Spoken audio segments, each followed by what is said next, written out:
Well, assalamu alaikum and good afternoon to all of you. Thank you for coming at the end of the day after a very long and intense day. So I really appreciate all of you being here. And thank you also especially to the Center for Business Studies for hosting this event and giving us this opportunity to talk about this very important issue. I'd also like to say hello to the two other speakers on the panel. They're probably, I can't see them, but I know they're tuning in. So hi Radha and hi Amna. And so with that, I'll just begin and give you a brief format of this event. So I will talk for a few minutes about the background to my book, which will be released next month. And then we'll watch a short video, and I will introduce the other speakers and invite them to speak about their work. Then we'll have a round of questions, and then we'll open up to the audience. So that's briefly the format for this afternoon. So I'd like to start with saying that, you know, when you want to have a baby, you look around, you see children everywhere. When you're single, you want to be in a relationship, then you start seeing couples everywhere. When you want a car, you start looking at cars. That's how the human mind works. You have a particular lens of looking at the world at a particular time. For me, my lens for the last, I would say, 12 or 13 years has been, how does she cope with her period? So everywhere I go, whoever I meet, that question is always in my mind. Much to the irritation of Alnur and to my sisters, because I'm constantly asking, how does she go? Where does she go? What does she use? Which is actually how I met Ayra at the last conference, where she presented on the sweeper community. After her presentation, I went up to her and I asked her, how do they cope with their period? And that's how we became friends. So this question has been in my mind for a long time. And it led me to setting up a charity in Kenya called Panties with Purpose, where we try to help schoolgirls stay in school, with providing them with access to menstrual products and education. But over the last 3 years, I've been working on this book, Period Matters, which will be published by Macmillan next month. It covers all the countries in South Asia, Afghanistan, Bhutan, Nepal, Sri Lanka, Bangladesh, Pakistan, and India. But more interestingly, it covers every genre. So it includes academic essays, interviews, short stories, poems, and 8 different types of art form, including a dance which I commissioned for the book, which will be the first audience to view it publicly. So this is actually a very exciting day for us. Amna, Radha, and Ayra have been, all of us, a part of this book, and we've been working towards it. And this is the first time that we're actually revealing the cover, and we'll be airing the dance. So I'd like to say a few words about the cover of the book, actually. Could you go back to the previous slide? So this artwork for the book was done by an artist in India called Laila Freechild. And when I contacted her to do some artwork for my book, I said, I want you to interpret menstruation in any way that you think you understand it. And she said, actually, I've been harvesting my menstrual blood for the last 6 months. So I would like to paint with it. So she prepared artwork using her menstrual blood. And the combination is this, which is now the cover. So this is a book that is made of blood and talks about blood. Blood as a life-affirming force. Blood that is a life-giving force. Not a blood that is shameful or dirty. And that is how I see menstrual blood. Wow. So this is a groundbreaking book in many ways, because it crosses all the genres, crosses all the countries of South Asia. But also, it covers every aspect, as far as possible, as I could, of life. So for instance, we have politicians from India. Shashi Tharoor is in this book. I think a lot of you know who Shashi Tharoor is. So he has contributed his menstrual rights bill to this book. We have the perspective of sweepers from Ayra. We have trans people in the book. We have flower pickers. I interviewed people in prison. Thanks to Ayra, she facilitated that. I went to Multan and interviewed homeless women living around shrines. There are interviews from factory workers. I also have contributions from entrepreneurs working in the area of menstrual health. So, the first biocompostable pads to be made in South Asia were developed by this company called Ayra Innovations in India. They have a contribution in the book. Menstrupedia is a comic book for children which explains menstruation in a very easy way. They talk about their development of that book and the development of the product in the book. What happens to women living in difficult circumstances, for instance, communal riots, earthquakes, flooding? How do they cope with that period? There's an organization called Gunj in India. They have a program called Not Just a Piece of Cloth.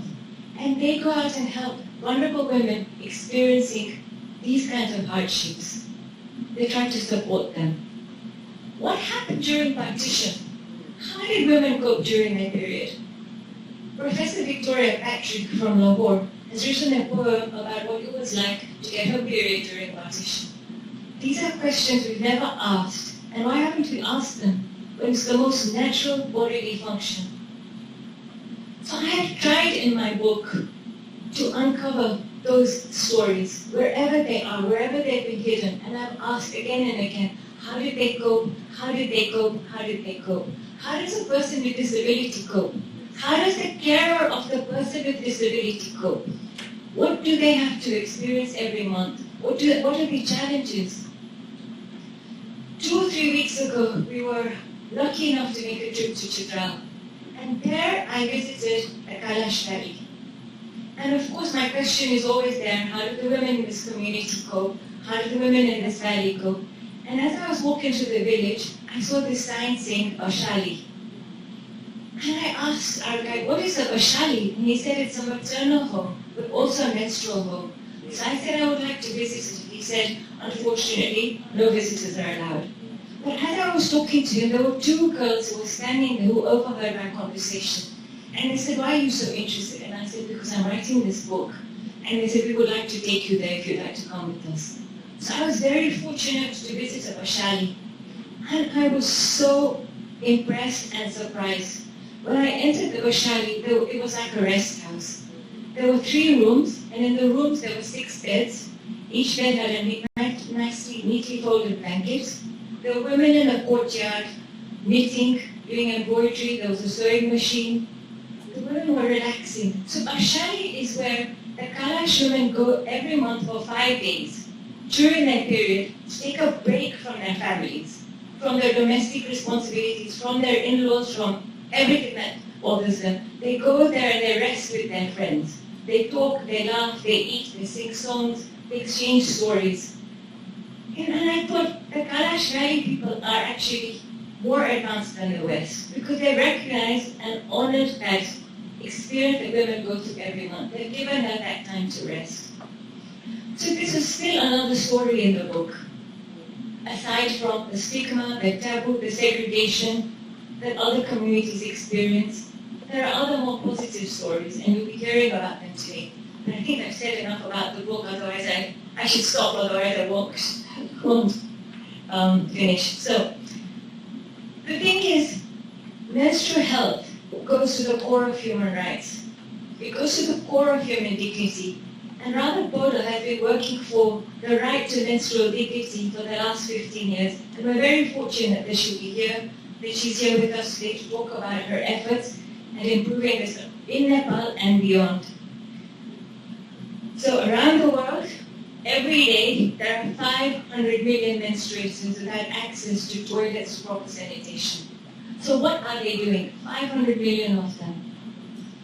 This book tries to address some of those questions. How do they cope? What are their challenges? So why menstruation? Because is it a thing that's natural that we deal with every month? But why menopause? Why are we talking about menopause? Why the shame and stigma about something that stopped? Well, because we don't want to talk about the symptoms that are associated with menopause. We don't want to talk about the hot flushes. We don't want to talk about the brain fog. We don't want to talk about the vaginal dryness. We don't want to talk about these very natural bodily things which are out of our control, but which every woman will go through. So if we don't talk about them, how are we going to help others address them? How are we going to help our mothers, our sisters, our wives? How are we going to help our colleagues in the workplace? Menopause hits a woman between the age of 45 and 50. If you think about a man at 45 or 50, he's at the peak of his career. And a woman is too. And suddenly she's hit with the symptoms of menopause. When she thinks, now I can build my career, suddenly she's sweating. Suddenly she's got all these anxiety attacks. And last year, 1 million women left the workplace in the UK because of menopause symptoms. Earlier on, it was said we don't collect data. Justice Malik said that earlier on. We don't collect data about what's going on. We had no idea how many women are suffering from menopause and it's not being reported. How many women in Pakistan left work because of menopause or because they weren't supported during their menstrual hygiene, during their menstruation. The other thing I want to say is about workplaces, because this particular forum is about menstruation and menopause in workplaces. So we're talking about schools, universities, offices, factories. We're also talking about places of work, public spaces, the streets, where sweepers are. We're talking about people who are harvest pickers, flower growers. We're talking about women in all kinds of work. How do they cope? When you're a flower picker and you get your period, what do? What do? They actually go to the scarecrow, take down the clothes, tear the strips, and make a pad. How do homeless women cope? What is their work? What is the work of a homeless woman? She begs. So where does she go when she has her period? Her workplace is begging on the streets. Does she have access to a woman's only bathroom or a toilet, or is she forced to share a public washroom where a man is also going? So I want us to think more widely about the term workplace, and also to think about the home as a place of work. Not just because we've been working from home during the pandemic, but also home is where a lot of work happens, which is not acknowledged just because it's not paid. It's not paid work. But women are working at home all the time. And does the home space allow that support for a woman during her menstrual cycle, when she's going through menopause? Is the family supportive about that? So that's another piece of work that I want us to think about. I just want to say that, of course, the approach has to be intersectional. Work depends on whether you're blue-collared, white-collared, what caste, what occupation, what race, your gender, are you cis, gay, or trans? What is your experience? So when looking at workplaces and looking at menstruation and menopause, let's take an intersectional approach and not just things like it must be for them how it is for me. Okay, with that, with those comments, I'd like to ask Ufak to put on the dance, but I want to introduce Amna first. Okay, I first met Amna here at the LUMS campus, and I was very fortunate in being able to witness her dance at the Fairs Festival a few years ago, and I was taken by her activism through dance. So this is Amna's profile. She's a performance artist trained in Uday Shankar dancer. She's a political organizer and activist in Pakistani socialist movements. I've known Amna for the last 3 or 4 years. So when I approached her to make a menstrual dance, to choreograph a menstrual dance, she took it on as a challenge. And this dance has been choreographed by her, the music has been chosen by her. She's also wearing her mother's outfit in the dance to show her connection with her mother and womanhood. So every aspect of the dance reflects an aspect of or a perspective of menstruation. You can see that the background is the womb, which is of course linked to our cycle and the lunar cycle.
So the book will have a QR code, and this has never been done before in India. So every reader will be able to scan the QR code and watch the dance. So this is groundbreaking in that way also. There's never been a menstrual dance before, and there's never been a QR code that has that kind of. Hi Radha, and hi Amna. So maybe I will. Hi Amna. Hi. And so this is the first public airing of the dance, so congratulations to you. Okay, I'll just introduce Ayra and Radha Paudel as well. Dr. Patras is assistant professor in the Department of Political Science at Foreign Christian College. She's no stranger to LUMS. She's been working to improve menstrual health in Punjab for the past 15 years. Radha Paudel is an anesthetic nurse turned author and activist. She's the founder and CEO of the Global South Coalition for Dignified Menstruation. She has dedicated her life to changing the narrative around menstruation from hygiene to dignity and launched 5 books. Radha and Amna, I'm delighted that you're here with us today. It's a great honor for me. I want to say that all 3 of these women are warriors in their own right and have been working tirelessly in the area of menstrual health and dignity. Amna, I'd like to start with you. Maybe you could give us a little bit of background to the dance and also talk about the Char Divar that you mentioned in your essay, and also explain the blood on the dance floor in relation to period shaming. I'll hand over to you now. Thank you so much. I'm really, really honored and glad to be here. So about the dance, I would say that there was, of course, the moon was there, and I think that just showing that it's such a reality, the moon in itself, and then the link to menstruation. But then what happens in patriarchy and what happens in our societies is that there's this contradiction where something so natural, like you once said, is attached with so much shame. And so if you see the lighting of the dance video is also very dark. There's a point where there's a hand trying to push me down. It's a shadow. And then there's a fight back. And essentially that's what the dance is about, is that it's to overcome that shame.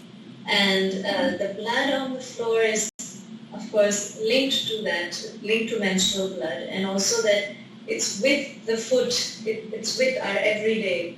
It's like a step. It's so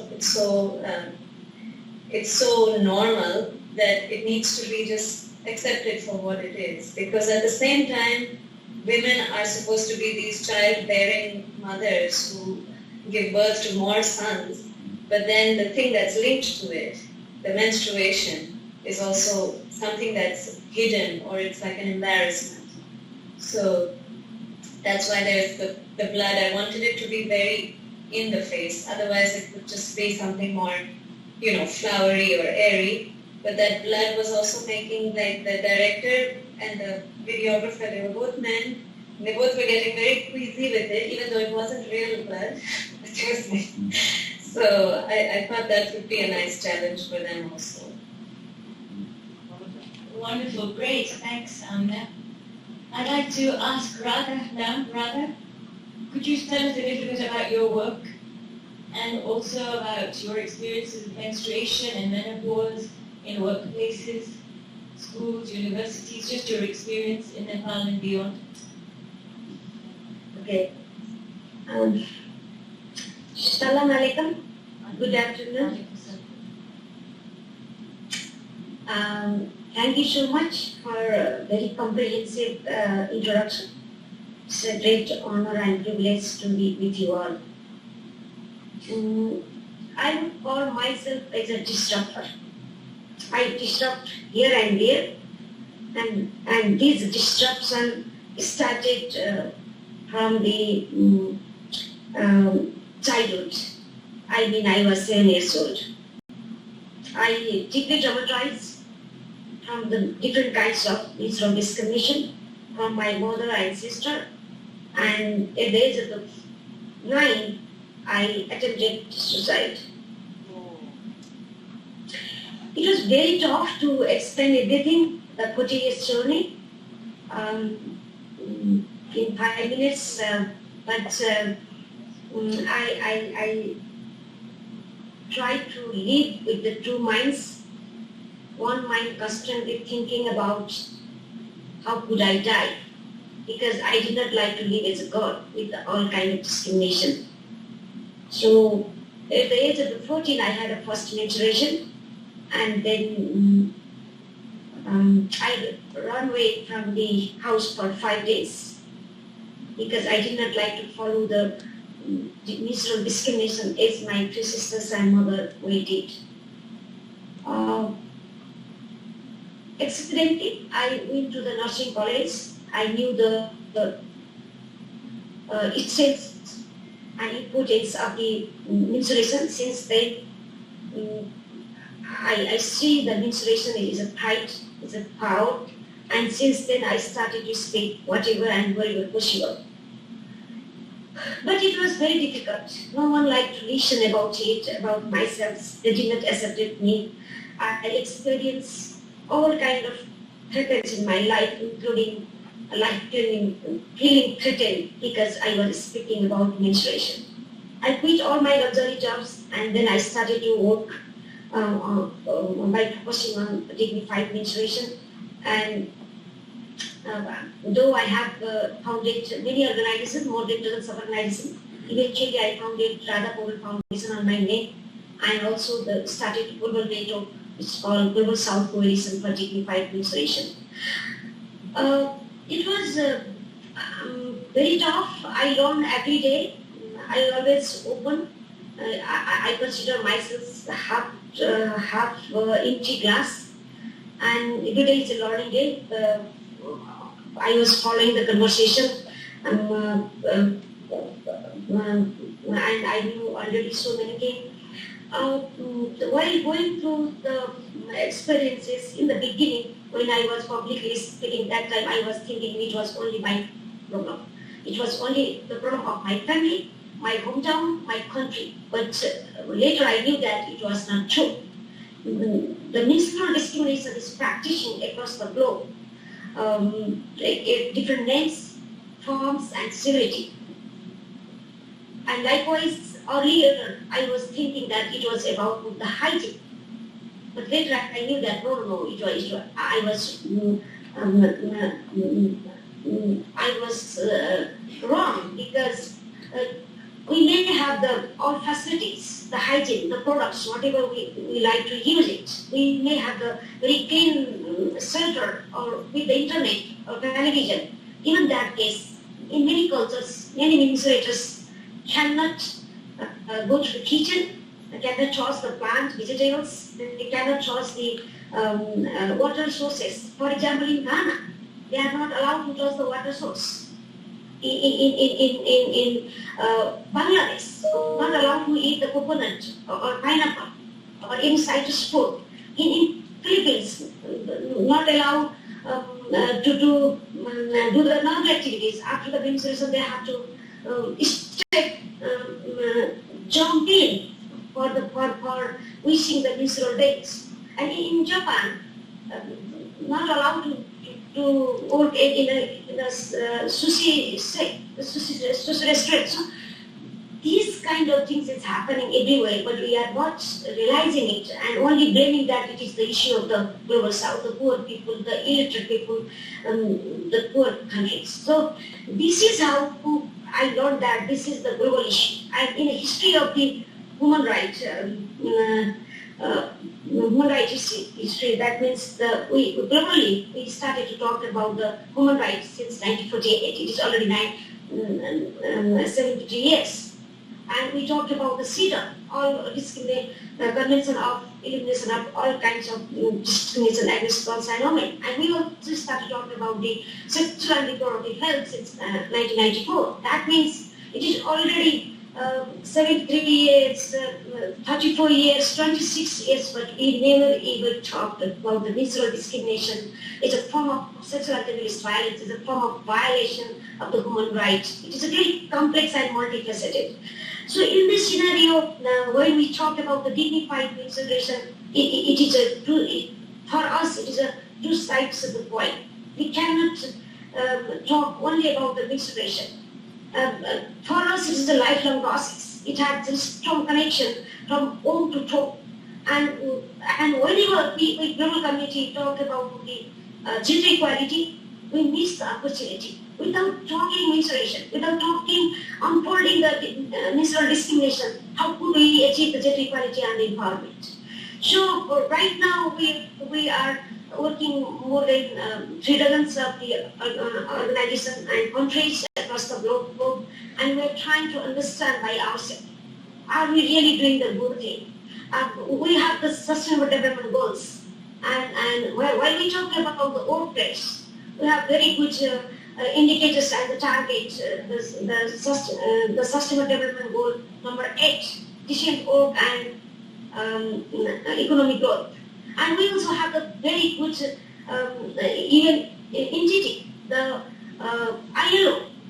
And we talk about the ILO C 190. And I don't see anything about the menstrual discrimination. So it is I don't have to speak, but I have to stop. I'm sorry, I have to interrupt you. I'm sorry. Okay. Thank you for that great summary on the background to you and your work. But when I come back to you in the questions, I would like you to address menstruation and menopause in schools and universities. So I'll just keep that with you. Now I'd like to ask Ayra to tell us a little bit about menstruation in public spaces, the experience of the sweeper community. Thank you. I must extend my thanks to LUMS for organizing this comfortable space where we discuss these issues. Otherwise, talking about these issues in certain cases, especially in our context, so we always invite a lot of backlash. So here we can do our, catharsis. So thank you once again. And Farah, if I exceed my time limit, just stop me. So I'll be sharing my perspective based on the stories of women sweepers and who are already facing, many challenges on account of their gender, religion, caste, class, and then this is an added, obviously they are situated at the fringes of the society, but their work routine, their work rhythms are altogether different from women of other working classes because they have to be on the road, on the street, in public square as early as 5 a.m. in the morning. It means they are more vulnerable to all kinds of harassment or exploitation by strangers. And at the same time, their working environment is very toxic. We are in 21st century, and you can see the the condition of sweepers. They are not given protective gears, and they are just, all the time they are exposed to pollutants, and they end up getting respiratory diseases, skin diseases, and added to it. And then we have a culture where we cannot discuss this. It is very bad. This is shameful to discuss, anything related to women's bodies, and it is. And now you are talking about a certain system that is very much reproductive and that relates to sexuality, and we control sexuality on the other side. So that is, there are multiple dimensions to look at this phenomena. So what I have observed is women, they don't have access to public toilet. One of the 47 years old women told me that it has always been very easy for men to go, by roadside or to relieve anywhere. But for us, it is impossible. We have to control our bladders. And I have grown older. I found it quite harder to control myself, and I am forced to look for secluded places around the bushes, thick trees, and sometimes I have had to stop working and run home just to use the toilets. And we cannot use toilet in private schools, shops, because owners believe that we will contaminate and pollute. And when I'm talking, because I'm talking about the minority women of working classes, so it's another, this blood, it relates to impurity, and that is they are also carrying this strong the baggage of caste with them. So that it becomes very difficult. Getting through the day becomes that much harder for a female sweeper during menstruation. One of the interviewer explained, And she said every month the period becomes additional difficulty and stress. This is because it is not easy to find public toilet where we can change our pads or relieve ourselves while at work. And this leads to further complication because cloth pad is soaked with dried blood and scrapes against our skin and causes further wounds. So I often, she said, these kinds of worries they have to manage. And it is no surprise that many of the women who were interviewed said that they prefer to stay at home during their periods. And the sanitation work is privatized, it is leased out. So somehow they are operating in very precarious and informal labor. So that it means that their salaries are deducted or they will lose their most of them are working on daily wages, so they will lose money. So that's a difficult choice they have to make. We have tried many times. I asked, did you ever try or talk to your supervisor that it's very difficult to access public toilets? And in Lahore, I will be telling, like according to one survey, a single public toilet in Lahore is used by almost 1 million residents. So unfortunately, so one you can imagine in Lahore, it's very difficult to use public toilets. And most of their employers have said, why don't you go to public toilet? Why don't you go to public schools? And sometimes their workplaces all together, it is very subjective when we define the workplaces. Because there is no clear, boundaries or so lines are very blurred. So they said, we have tried many times, but he does not understand our problem. Mostly it is the supervisor, and supervisor with a lot of authority is male. And then, it is shameful to discuss these issues. They ridicule us, they make jokes behind us, and we feel ashamed and embarrassed to raise such matter again and again. And then obviously these women are coming from very poor community, so situation at home is also very challenging. They are living in closed-in Christian settlements. You look into any good, posh, affluent area in Lahore, and it is surrounded by bastis. And bastis are providing cheap labor to the affluent elite. And the problems of, you see a stark difference we find in our society. Within no time, you see, you are, somehow the other 50 years back, and then within no time you are looking at a different world in Pakistan. So it's very diverse in that sense. So these ghettoized slums usually comprise small one-room house occupied by a large family. This is poverty is a reality, we know this. So toilet and bathroom facilities are found in a common area and shared by one or two. I will just run over because it will take a lot of time. A 38-year-old mother along with her 2 young daughters explained the problem of maintaining personal privacy while changing pads during periods. And she said, I and my 2 young girls face problems during periods. We cannot change our pads in our bathroom at home because it is shared by 29 people. And I myself did not believe. I said I would visit you and then I will, seeing is believing. So I visited that locality and I just counted the extended family and forget about relatives. If relatives are coming on that very day, so it will double. So she said that there is no private place, and then when my daughter tells my son to leave the room because they need to change their son, my sons don't understand, and the children, they end up fighting with each other. So I have asked several times, I have asked my husband several times to build a separate toilet on the rooftop, the little space we have, but he does not even understand and listen our problem. So again, we did discuss about impure bodies, strong stigma, as Farah was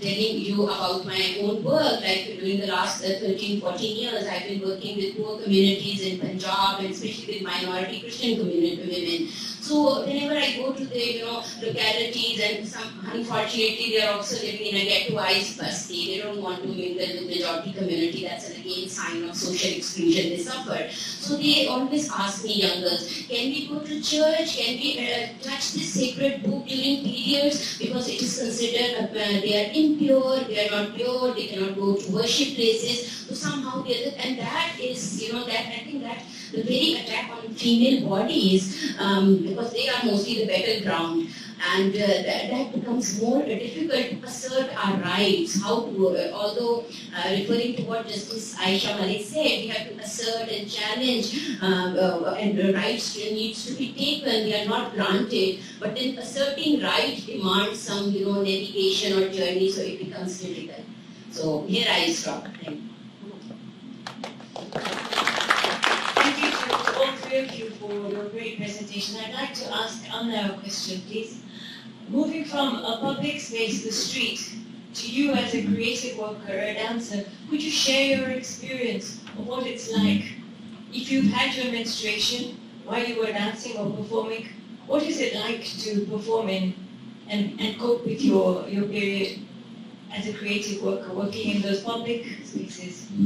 Well, I think that in Pakistan, being a performance artist is already a taboo. So the spaces that one gets often for just before performing, or even the stage in itself, all of it is very, it doesn't match up to so-called international levels.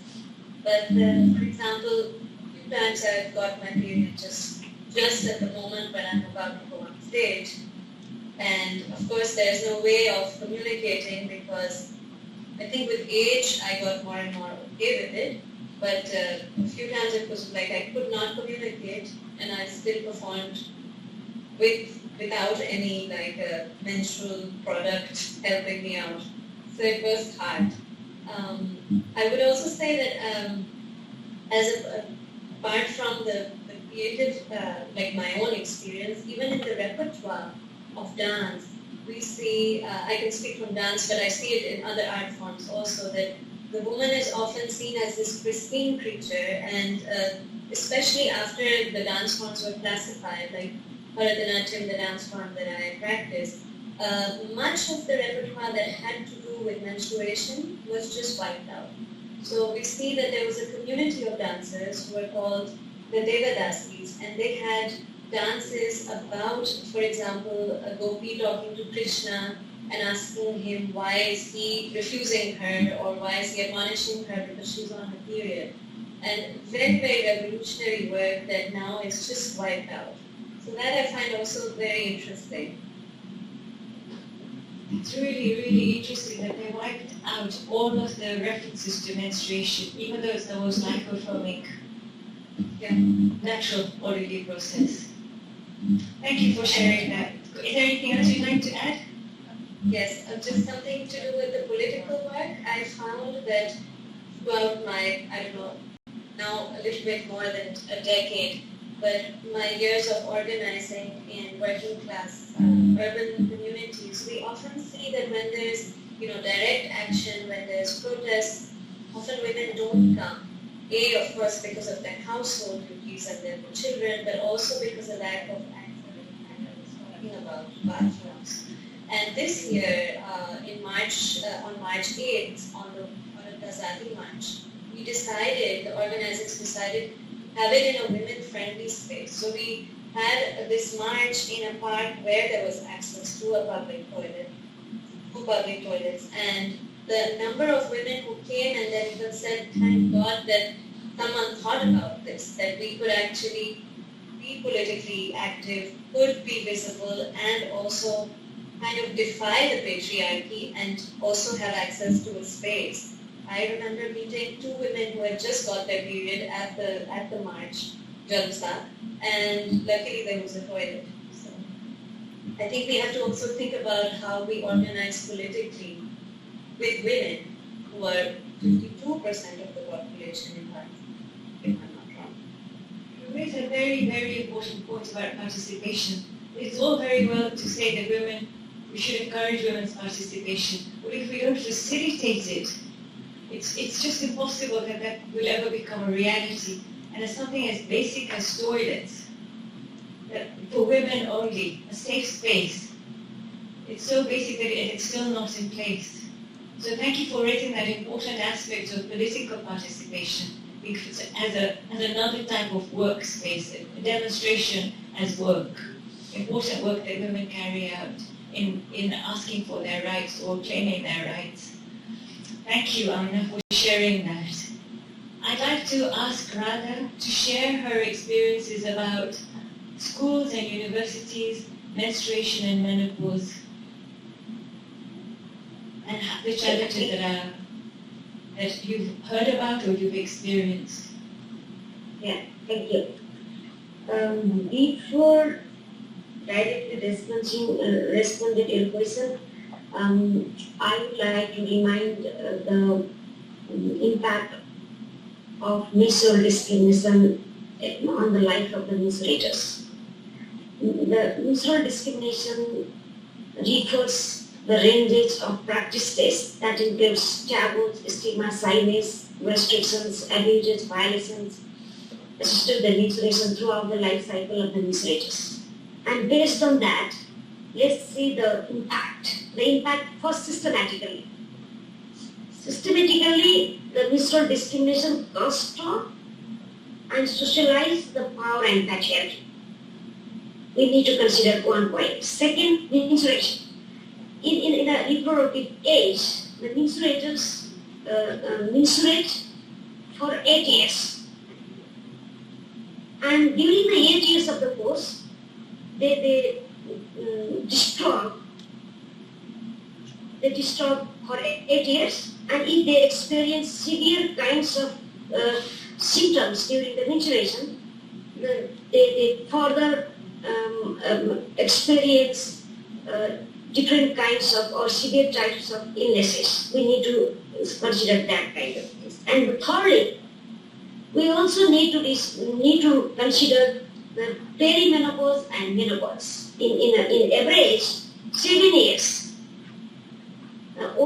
menstruators experience the symptoms of perimenopause and menopause. And out of them, 8 in 10 women or menstruators experience the severe forms of symptoms. And so, systematically during menstruation and during perimenopause and menopause. So, when we talk about the universities or schools or policies or workplaces, we need to see 3 parameters. Acknowledge the international human rights standards. So, based on that, if we consider the school, college, universities, first there is no policies. If you go through the Ministry of Education, there is no specific policy. The policy says, leave no one behind. The SDG, the Ministry of Education is focusing for achieving gender equality, education for all, but there is no specific policy. Just recently, in many countries, the menstrual pad is distributing free, or the tax, reduce the tax, or there is no tax, simply. But these kind of things doesn't dismantle the discrimination happening in school or university. So there is an absence of the policy to dismantle the menstrual discrimination. The second, the curriculum. There is something in the curriculum, especially in the health and population education or social studies. In social studies, usually it covers is like, it's the social aid, some kind of custom in that way. It doesn't discuss about the gravity of the menstrual discrimination. And in schools in health and population or science, or even the curriculum of nursing, medicine and the public health, they only talk about the anatomy and physiology. How does menstruation happen? And why the menstruation is important while talking about the family planning or sexual or reproductive rights or childbirth, simply. But there is no discussion, single discussion about the menstrual discrimination and its impact on social, economical, political, environmental and other aspects of the society, which constantly negatively impacted not only the menstruators but also to the non-menstruators. And then the other component is infrastructure. My friends have already mentioned about the lack of the infrastructure in the educational institutions. There is no water, there is no toilet. There is a toilet, but the toilet is not friendly for the menstruators. For menstruators, we need to to think about the disability, we need to think about the trans men and queer, we need to think about the other conditions. And the toilet, they count the number of the toilet, but these toilets are not compatible with the menstruators. And if these toilets do not have the water supply and other essential things for the hygiene and sanitation. So these kind of things is lacking not only in Nepal but also other countries where we have been working around the world. Of course, in the global north, in UK or Canada, they have the good facility in terms of the infrastructure, but they don't dismantle the stigma, menstrual stigma or menstrual discrimination as we discussed earlier. Let me give you one example from London. 78% girls did not continue the sports after the menstruation in UK. And in Australia, the menstruators, they don't like to disclose with their friends, especially with the teachers, with the men friends, and then while changing the menstrual product, they hide the menstrual product either under the slave or the bra. I'm talking about Australia, I'm talking about the UK, I'm talking about Canada. So we all taken for granted while we talk about the menstruation, but we are not really dismantling the discrimination. Thank you. Thank you. Yes. I have to interrupt you there. I'm sorry, but you raised three very important points on policies, on curriculum, or infrastructure, and that these, even while these are in place, they don't go to the heart of the discrimination around menstruation and menopause. Which takes me to Ayra, and I wanted to raise the issue of leave. You mentioned that a lot of the women sweepers prefer to stay home during that period. And recently, we've heard that Sweden has become one of the Spain recently has instituted a period leave or menstrual leave as an option for workplaces. But they're not the first, actually. There are other countries around the world. Japan had it in 1947, but as Radha pointed out, this was not to facilitate women's work or their well-being, but it was to protect their childbearing capacity. So there's a difference in that attitude you see from country to country and culture to culture. So other countries around the world that have menstrual leave include South Korea, Taiwan, Indonesia, Zambia. And India has a company called Zomato, which in 2020 instituted period leave for their staff. But I'd like to ask Ayra, what your experiences are when you ask the sweeper women, when they sought period leave, was it unpaid, was it paid, what was the reaction? And also we can have a discussion about why period leave is so hotly contested, because there are very many feminists who are against the whole notion of period leave. As I have already mentioned that yes, they are working mostly in the informal sector, and many of them are, their work is recognized formally.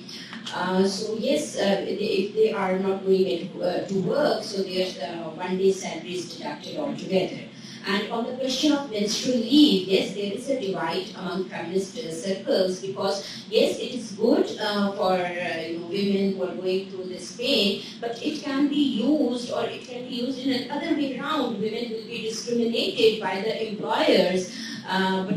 Because as you know, we live in a corporate world, so profit is the all and end all of, it is one of the objectives in the minds of the employer, so they will definitely fear hiring them, or it may use in a negative way, and then it may further stigmatize, and we can go back to the same traditional theory where women bodies are considered as, they are weak, they are not strong, and because you don't have muscular power, so they will be discriminated more and more. So that is one angle of looking at it.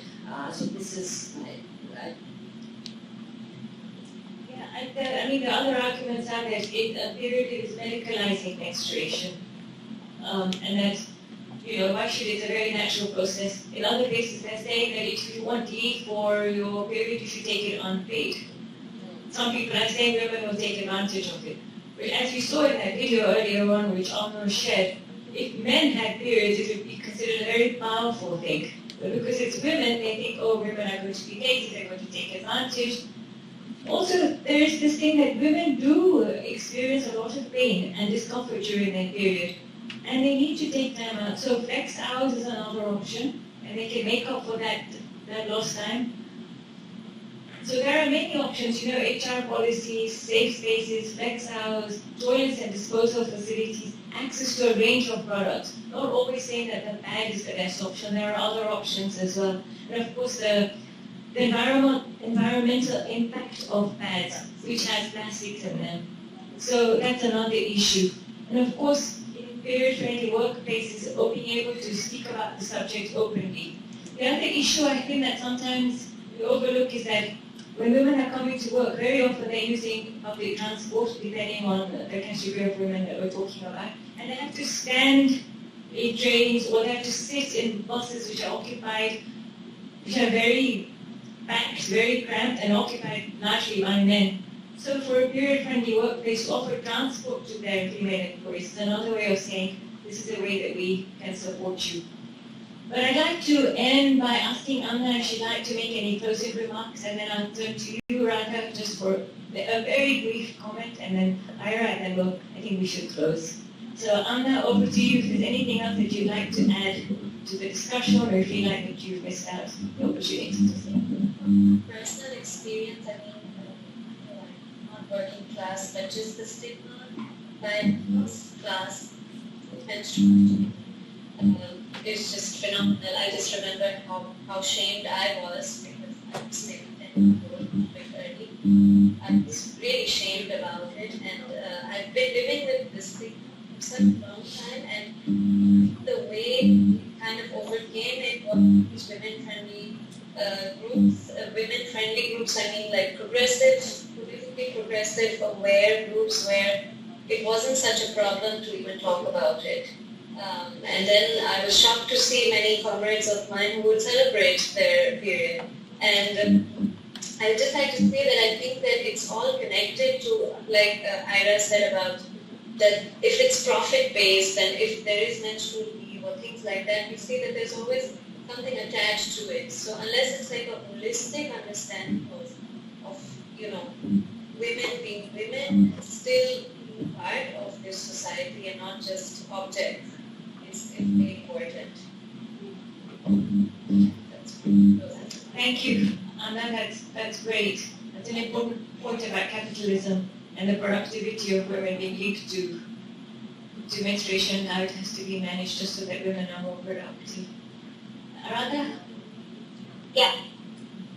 While we talked about the dignified menstruation and menopause at workplace, I urge everyone to see from the perspective of SDG goal number 8 and ILO C190. In both documents, the decent goal is very popular, and globally we spend a lot of time and money, but both documents doesn't spell out the menstrual discrimination and the ways to address it unless and until we academia activists are not change the narrative of the workplace. We cannot bring the gender equality, and we cannot make menstruation dignified throughout the life cycle of the menstruators. That's it. Thank you. Thank you, Radha. That's a really good summary. And you mentioned 2 important documents. Thank you. I think that's it, Victoria. Well, I think that brings us to the end of the session. I hope that you found it interesting. I learned a lot. I always do from my collaborators and my authors and my contributors. I want to say thank you again to Radha for tuning in from Nepal. I know it's much later for you. Thank you so much. Amna, you're in Berlin. Thank you so much. Amna has been great. She's done some translations for me in the book. She's also introduced me to other people who I'll be able to interview. So she's been a great support and a collaborator for the book overall. And I'm so grateful to her for also choreographing the dance which we were able to share today. And thank you also to Ayra, who's been with me through this journey of the book. She's also introduced me to several people that I've been able to interview for the book. And Ayra, thank you for all your support. And thank you again to CBS and to LUMS for allowing us to have such an open and frank discussion around this subject. Thank you so much.